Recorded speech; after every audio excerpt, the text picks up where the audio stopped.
Nosso cumprimento da paz do Senhor. Amém. Você que trouxe sua Bíblia de Ruth, capítulo de número 1. Livro de Ruth, seu capítulo de número 1. Quando eu recebi o honroso convite, recebi também o tema, a graça me permitiu recomeçar. Este tema está baseado em Ruth, capítulo de número 1, versículo 16 e 17. Nós vamos ler esses dois versículos. Mas eu quero já agradecer a Deus pela sua bondade, pela sua benevolência, permitir que eu pudesse estar em Franca neste congresso pela primeira vez. Prazer poder estar aqui. Pastor presidente, pastor Isaac Vicente, Deus abençoe pela confiança. Também ao pastor Cristóvão Ferreira, Deus abençoe pelo contato, pelo convite. Eu sou a pessoa, toda a liderança da Comandef, todos aqueles que trabalharam para que este congresso mais uma vez fosse realizado. O carinho de todo o povo, desde as redes sociais, que Deus continue abençoando a todos. Aos pastores e obreiros que aqui estão, pastor João Trovão, eu pensei que só tinha chega chuva, mas o Trovão também está aqui. Pastor Micael, Deus abençoe. Ainda bem que eu vou pregar antes do pastor Trovão, até porque a voz dele não dá para comparar, né? Mas a Bíblia, em Apocalipse 1:10, a voz que falou com João era a voz de trombeta. Mas em Apocalipse 14:2 a voz era de trovão. Mas a voz em 1 Reis 19, ali no versículo 14, não é nem trovão, nem trombeta, nem voz de muitas águas, é voz suave.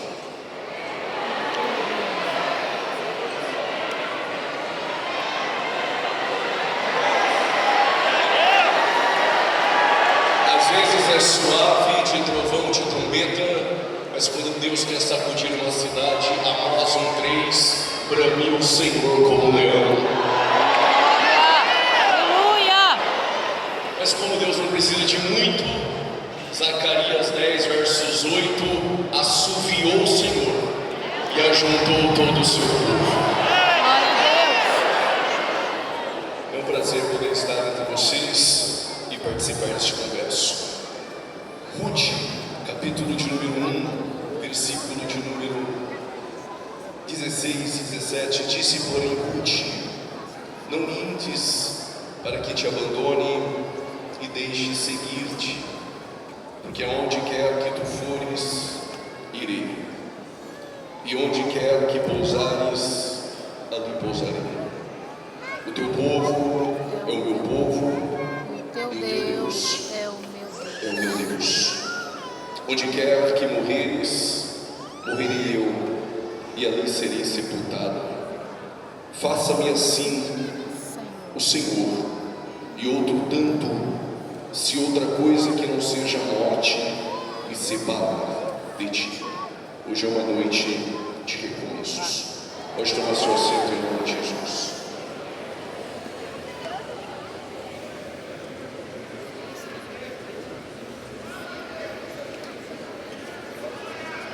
O livro de Ruth não é somente um livro de romance entre Ruth e Boaz. Este livro começa com cenas dramáticas, porque este livro ele começa com uma má decisão, e este livro também começa com 3 funerais, mulheres de luto, enterro. Alguém poderia levantar nessa noite e dizer, com uma vida que começa com luto, começa com enterro, começa com perdas, como essa história pode ter um outro fim que não seja um final dramático.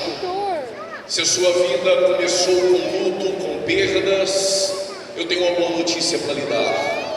Quando nós encontramos o nosso Boaz, encontramos a graça, o livro que começa com 3 enterros e com luto, ele vai terminar com um casamento e com uma história completamente mudada. Para você que deu glória a Deus essa noite, a sua história não vai terminar como ela começou. Se começou com lutas, com abusos, com perdas, com cenas dramáticas, se você encontrar a graça e o teu Boaz, fique tranquilo essa noite, sua vida terá um final transformado. Oh, glória! Aleluia! Esse livro de Ruth, ele permeia e ele gravita sobre promessas e alianças que Deus fizera primeiro a Abraão. Este povo que cresceu de forma extraordinária na terra do Egito, povo este que com seu crescimento incomodou o faraó do seu trono, que de alguma forma o faraó tentou impedir o crescimento, mas percebeu que povo que tem promessa não para de crescer. Faraó também, ele lançou decretos pedindo que as parteiras matassem os meninos que nascessem das hebreias do sexo masculino, mas nem assim conseguiu impedir o nascimento de um legislador por nome Moisés.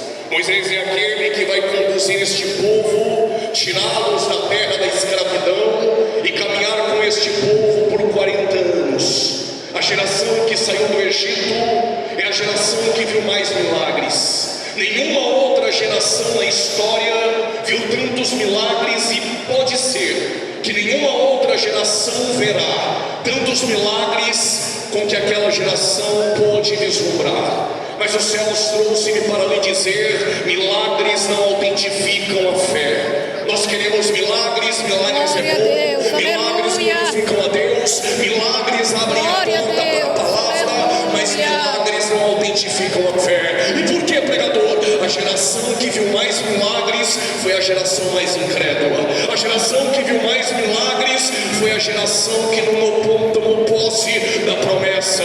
E o que os céus têm para lhe dizer: se milagres não autentificam a sua fé, a palavra de Deus, a palavra de Deus, a palavra de Deus, a palavra de Deus, só ela faz você permanecer firme, inabalável e permanecer de pé no deserto. Se você veio essa noite procurar milagres, o Deus que está entre nós essa noite é o Deus de milagres. Mas se milagres não autentificam a sua fé, o que vai fazer essa geração permanecer de pé ainda é a palavra de Deus. Alguém levantou a mão, vou repetir: ainda é a palavra de Deus.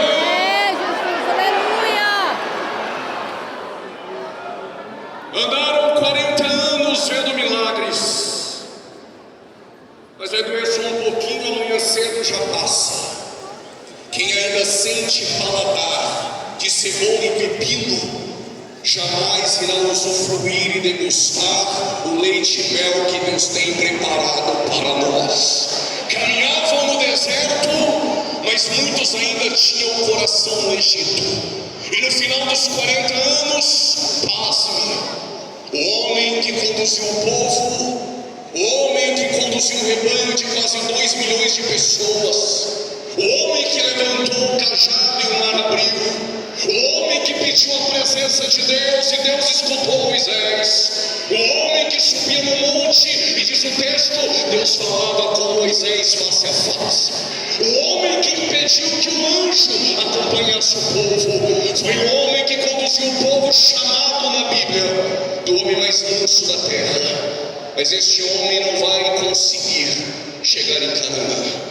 E aqui fica um alerta para nós e para toda a liderança que aqui está. O que vale não é somente começar bem, mas permanecer bem e chegar no final da história e poder dizer como Paulo: defendi um bom combate, acabei a carreira e guardei a fé. Não sei se você vai conseguir dar glória a Deus agora. Só pode guardar a fé quem não negociou a fé. Só pode guardar a fé quem não negociou e não prostituiu a fé. Tem que ser crente para dar glória agora. Só pode guardar a fé quem não negociou a chamada.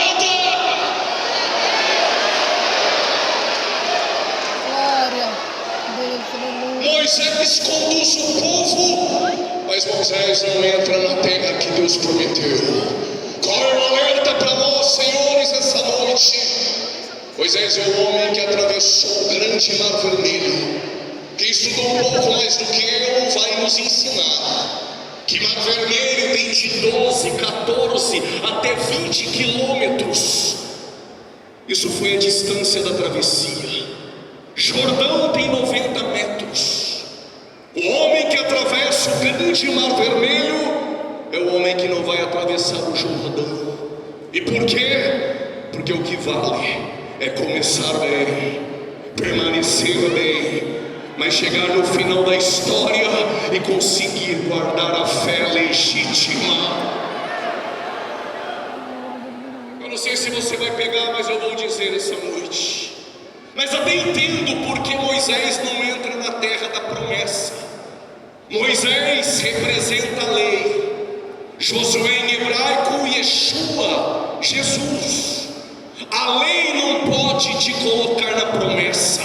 A lei é aio, a lei só conduz, mas a lei não salva porque nela não há graça. Vou melhorar, a lei só conduz, mas não coloca ninguém na promessa. Moisés só conduz, mas quem te leva na terra da promessa, Yeshua, Yeshua, Yeshua, é Jesus, o Nazareno. Moisés representa a lei, mas só Josué representa a graça. Moisés é o homem que não vai entrar na terra prometida, porque quando era para falar com a rocha, ele feriu a rocha. A turminha do Deus só é amor na igreja poderia dizer: que Deus é esse?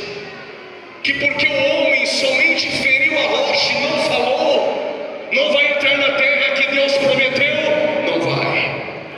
Porque Deus é um Deus de amor, mas também é um Deus de justiça, de princípios e santidade. É porque a pedra tem uma mensagem tipológica profunda. Qual a mensagem? Quem é a pedra?